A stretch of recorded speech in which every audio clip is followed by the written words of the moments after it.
یہ تو آپ نے مقامی لیڈرشپ تیار کرنی ہوگی جو آن دا اسپاٹ فیصلہ کر سکیں، اسٹریٹجی بنا سکیں، ہینڈل کر سکیں اس طرح کی سچویشن کو.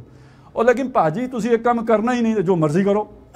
لیکن جس نے کرنا ہے اسے معلوم ہونا چاہیے کہ اگر میں لوگوں کو لیڈر نہیں بناؤں گا تو اپنے پاؤں پہ کلاڑی ماروں گا. افورڈ ہی نہیں کر سکتی انقلابی جماعت کے کسی کی صلاحیتوں کو کچلے یا انہیں دبائے.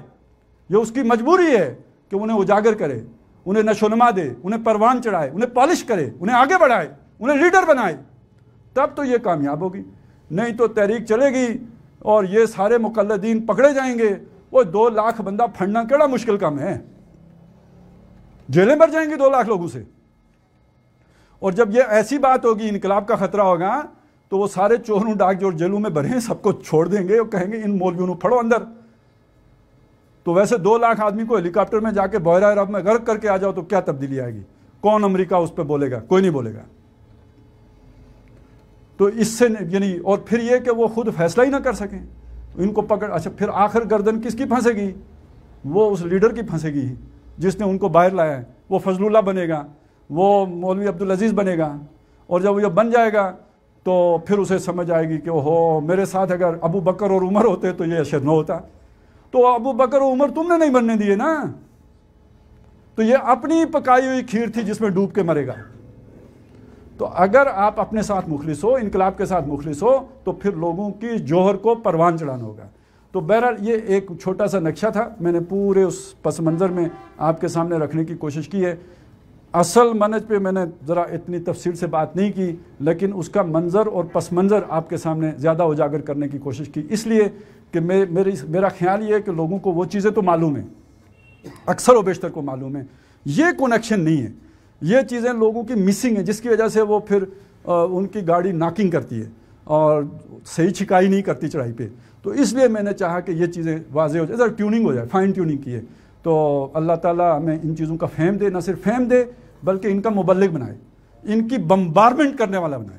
یہ ہم اتنے زور سے معاشرے میں یہ چیزیں لے کے جائیں کہ جن لوگوں کو مغالطے میں ڈالا گیا ان کی سمجھ میں آ جائے. اللہ اس کی ہمیں توفیق دے. اقول قولی ھذا واستغفر اللہ لی ولکم ولسائر المسلمین والمسلمات.